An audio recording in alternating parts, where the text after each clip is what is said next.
galerinha do bem, tudo bem? Aqui quem fala é a enfermeira Juliana e hoje nós vamos falar um pouquinho sobre cuidados com a alimentação oral. Vem comigo. Então, qual é o objetivo da nossa aula? A gente vai compreender os cuidados básicos, entender as boas práticas na alimentação oral do idoso. A gente vai reconhecer os sinais de disfagia. O que é disfagia? Dificuldade de engolir, de mastigar. Identificar então essas dificuldades que eu falei para vocês. A gente vai ver como prevenir o engasgo. A gente vai falar mais sobre engasgo depois nas aulas de primeiros socorros. A gente vai aplicar técnicas seguras durante cada refeição para evitar o engasgo. Vai ver como é que faz para organizar o ambiente, preparar o espaço para uma refeição tranquila e segura. E vamos falar sobre imunização do cuidado sempre. Nunca pode faltar. Quem entende o mecanismo não precisa decorar. Reforçando, todas as aulas eu digo a mesma coisa, ok? Entender para não ter que decorar. Então, o envelhecimento e a alimentação. Com a avançada idade, o corpo ele passa por mudanças que afetam diretamente a forma como o idoso se alimenta. Então, conhecer essas alterações é essencial para ofertar um cuidado seguro, adequado. Tá? Então, o que a gente vai observar de alterações mais comuns que os idosos apresentam? Mastigação mais lenta, diminuição da produção da saliva, uma diminuição da força muscular para engolir, alteração do paladar e olfato, e aí isso tudo associado ainda ao uso de prótese dentária, que pode atrapalhar ainda mais essas situações anteriores, e também a gente vai observar a redução do apetite. Quais são os riscos associados, então? Desnutrição e perda de massa muscular, desidratação progressiva, engasgos e aspiração. Isso aqui é uma coisa muito comum e a gente tem que ter muita atenção. E, obviamente, né, além de engasgo e aspiração, obviamente, pneumonias associadas a esse tipo de situação de aspiração. Aspirou, com certeza vai desenvolver uma pneumonia, tem que ser levado imediatamente para o hospital. O paciente não é só um diagnóstico, lembrando, é uma história de vida que merece atenção integral. Então, vamos entender o que é disfagia. Disfagia é dificuldade para engolir. Pode ocorrer... Deixa eu sair daqui, parei. Deixa eu melhorar aqui a posição da minha câmera aqui para não atrapalhar vocês. Pode ocorrer com alimentos sólidos, pastosos ou líquidos e é mais comum em idosos com doenças neurológicas ou pacientes que tiveram AVC ou que têm demência ou simplesmente pelo próprio envelhecimento, tá? Essa dificuldade de mastigar e engolir é bem típico do envelhecimento, ele pode ser agravado por doenças neurológicas e AVC. O que a gente vai observar? Que esse paciente ele vai apresentar tosse durante as refeições, que é o sinal frequente de aspiração ou dificuldade no controle do bolo alimentar. Voz molhada após o comer, indica que resíduos de alimento pode ter entrado em vias aéreas. Vai observar, cuidado, então a alimentação deve ser ofertada em pequenas porções. Se tiver pedaços mais sólidos, devem ser cortados em pedaços pequenininhos para justamente evitar o que? Engasgos. Então, administra a alimentação de forma com mais frequência, com menos quantidade, né? E com garfo ou a colher não muito cheia, para evitar engasgo. Então, tem que ter atenção imediata e comunicação à equipe de saúde em qualquer coisa. A gente vai ver como, professora, mas eu tenho que esperar a equipe médica, o idoso se engasgou. Não, a gente vai te ensinar. Eu vou te ensinar no videozinho como é que a gente vai agir nessas situações, ok? Então, a gente vai ter mais adiante um módulo ali só sobre primeiros socorros e o que a gente faz. Lembrando, qualquer situação de urgência, primeira coisa, liga para o SAMU. Viu uma situação de engasgo, se tu tá sozinho, já liga para o SAMU e aí sim tu vai tomar as atitudes pela orientação da própria equipe do SAMU. Se tiver com mais alguém, pede para alguém te ligando enquanto tu vai tomando ali as primeiras atitudes, tá? Vai verificar se não tem resto de comida na boca, né? E perda de peso progressivo indicativo que algo está errado, provavelmente em decorrência de disfagia. O cuidador não diagnostica disfagia, mas observa, registra e comunica à equipe de saúde. Essa observação pode salvar vidas. Posicionamento correto durante a refeição. Nunca, jamais, sob hipótese alguma, ninguém, nem idoso, nem ninguém deve se alimentar deitado. Sempre a posição correta para idoso e para qualquer pessoa é na postura correta. Qual é a posição ideal? Sentado a 90 graus. Na cadeira ou na cadeira de rodas, sempre sentado. Pés apoiados no chão ou no apoio firme, cabeça levemente inclinada para frente. Ambiente calmo, sem distrações excessivas e manter-se sentado pelo menos meia hora, 30 minutos após a refeição. A posição correta vai reduzir significativamente o risco de aspiração pulmonar, né? De broncoaspiração. Evite sempre alimentar idoso deitado, nunca, não é evitar, é nunca, jamais, sob hipótese alguma, nunca, jamais em paciente deitado. Nunca ofereça comida com pressa. Conversa excessiva durante a refeição, se a gente já se atrapalha. Lembrando, a boca é uma só. Ou tu come, ou tu fala, tá? Televisão com volume alto também não é indicado, porque se esse idoso se engasgar, a gente não escuta. E não deitar imediatamente após comer. Conversa depois que terminou de comer, se esse idoso tá tranquilo, conversa meia horinha com ele sentadinho, aí depois sim tu pode deitar esse paciente, ok? Então, para prevenção do engasgo, que é a principal emergência médica em idoso, então a gente vai observar. O que a gente vai fazer? A gente vai prevenir. De que forma? Pequenas porções, então oferece pequenas quantidades de alimento cada vez. Aguarda ele engolir primeiro, para depois ofertar a próxima colher. Lembrando, a gente sempre estimula que o próprio idoso se alimente, porque isso faz parte do estímulo da autonomia, que eu já cansei de falar, mas nunca vou parar de falar. Estimule sempre o idoso fazer por ele. Quanto mais ele faz por ele, quanto menos ele depende do auxílio de outras pessoas, melhor é a qualidade de vida dele, ok? E vai treinando, vai estimulando o cérebro. Quanto mais ele deixa de fazer por ele, mais o cérebro vai entender que não precisa fazer, mais o cérebro vai ficando debilitado, menos a musculatura vai sendo utilizada e cada vez mais esse idoso ele vai ficar mais dependente, tá? Então, quanto mais ele faz por si, melhor a autonomia dele, maior a independência dele, melhor a condição do cérebro dele, tá?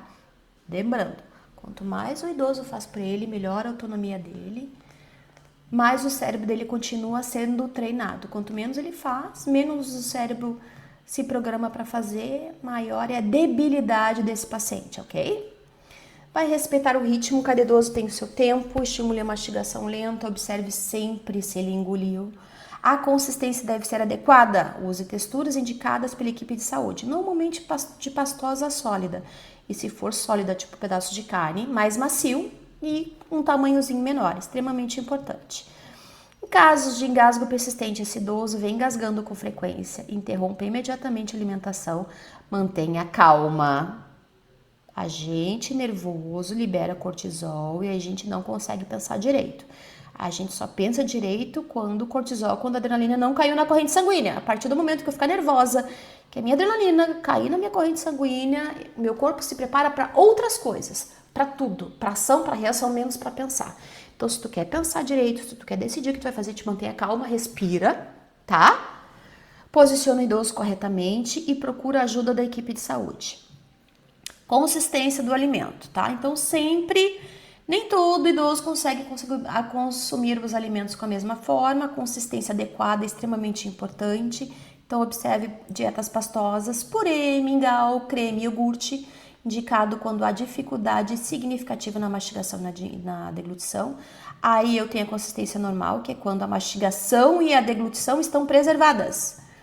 Dieta pode ser variada sem restrição de textura. Quem é que vai dizer isso? O nutricionista, o enfermeiro, médico, ok? Preferencialmente nutricionista. Ou o fonoaudiólogo. Ele também vai avaliar a deglutição. Quem é que avalia a deglutição do idoso? O fono. O fono vai vai avaliar se ele consegue comer, engolir. Ah, tá vendo que o idoso está tendo dificuldade. Deixa eu falar contigo mais de perto aqui. Tá vendo que o idoso está tendo mais dificuldade para engolir? Tá observando que ele tá engasgando com frequência? Vou chamar quem? Fonoaudiólogo. Não tem fonoaudiólogo, fala com o nutricionista. O nutricionista vai avaliar dentro da competência dele, né? Ou o enfermeiro vai avaliar dentro da competência dele, vai chamar o nutricionista, o nutricionista também vai avaliar dentro da competência dele. E aí eles vão chamar inevitavelmente o fonoaudiólogo, porque quem vai determinar, quem vai avaliar a textura, a condição da deglutição desse idoso é o fonoaudiólogo. Ele que determina se esse idoso ele consegue engolir bem, se ele tem condição de comer, de mastigar e que tipo de textura vai ser utilizado. É o fonoaudiólogo, ok? Que é o ideal, é o padrão ouro, ok? Mas vai comunicar sempre a equipe de saúde que estiver por ali, por perto, que eles vão decidir o que vai ser feito. Vamos voltar lá. Aí eu tenho a dieta branda, que então é um arroz bem cozido, legumes macios, carnes desfiadas para quem mastiga com dificuldade moderada. Vai avaliar líquidos engrossados também, então utilizado quando o líquido normal causa aspiração, às vezes sólido demais pode causar aspiração, mas líquido demais também. Então, tem alguns idosos que serão indicados espessantes, que é um pozinho que a gente mistura na água para deixar o líquido um pouco mais espesso, para evitar a aspiração.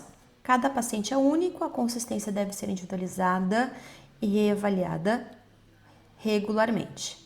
Higiene oral. Então, higiene oral, boca limpa também é cuidado. Sempre manter boas práticas de higiene, escovar os dentes após cada refeição, higienizar próteses dentárias diariamente, observar a presença de feridas ou lesões na boca, manter os lábios hidratados, utilizar enxaguante bucal sempre quando indicado, ok? Consequência de má higiene oral. O que acontece se não tem uma higiene oral adequada? Infecções orais e sistêmicas. Sistêmica significa no corpo inteiro, tá? Mau hálito persistente, pneumonia aspirativa por bactérias orais e dificuldade acrescida na alimentação. Cuidar da boca é cuidar da saúde inteira. Hidratação do idoso. Lembra que eu falei que o idoso ele toma pouca água? Ele não sente sede. Então, tu tem que constantemente estar ofertando água para esse idoso. O idoso sente menos sede do que o adulto, mas a necessidade de água é igual. Então, essa redução de sensação de sede vai aumentar consideravelmente o risco de desidratação, tá? Que pode ter consequências graves. Então, sinais de desidratação: bocas e lábios secos, sonolência excessiva, confusão mental, desorientação. Desorientação é o principal sintoma para tudo no idoso, tá? E confusão mental também. Nossa, principalmente sinal de infecção. Urina vai estar mais escura, mais concentrada, que é o maior indicativo que ele está tomando pouca água e vai ficar com cheiro mais forte. Pode ter fraquezas e tonturas. Fraquezas e tonturas muito frequentemente estão associados à desidratação, galerinha, até para nós. Como é que a gente vai promover a hidratação? Oferta líquido, utiliza copos leves, faça o manuseio, varia a água, né? Vai variar entre águas, sucos naturais, sopas e chás. Respeitar a consciência indicada pela equipe, registrar sempre ingesta hídrica, tudo que foi dado e a quantidade que foi administrado, ok? Então, humanização durante a refeição, trate assim o paciente pelo nome, comunique, explique o que vai ser feito, tenha paciência e presença com esse idoso.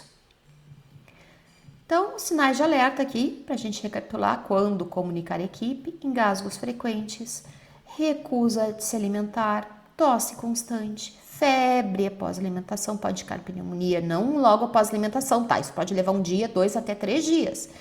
Se engasgou, pode ter tido uma broncoaspiração, dali a 2, 3 dias ele pode começar a apresentar febre, falta de ar, tem que ser levado imediatamente no hospital porque houve essa aspiração e esse idoso está com pneumonia aspirativa.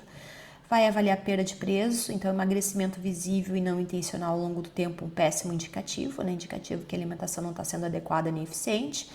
Sonolência excessiva, todo idoso ele não sente sono. Então, se ele está dormindo demais, está tendo confusão mental, sempre é um indicativo, um alerta que deve ser investigado imediatamente pelo médico, tá? Observação salva vidas. Nunca subestime um sinal, por mais pequeno que pareça, registre e comunique sempre, tá? Então, revisando: posicionamento para se alimentar, 90 graus, nunca deitado. Vai observar sinais de risco, comunicar a equipe. Vai hidratar, estimular a ingesta hídrica sempre. Né? Alimentar sem pressa, em pequenas porções. Vai fazer higiene oral e o cuidado humanizado, respeitado com empatia e dignidade. Ok, meu povo e minha pova? Por hoje é isso. Aguardo a vocês. Se não me engano, a nossa próxima aula vai ser sobre noções de farmacologia. Bem legal. Aguardo vocês. Beijo, até lá!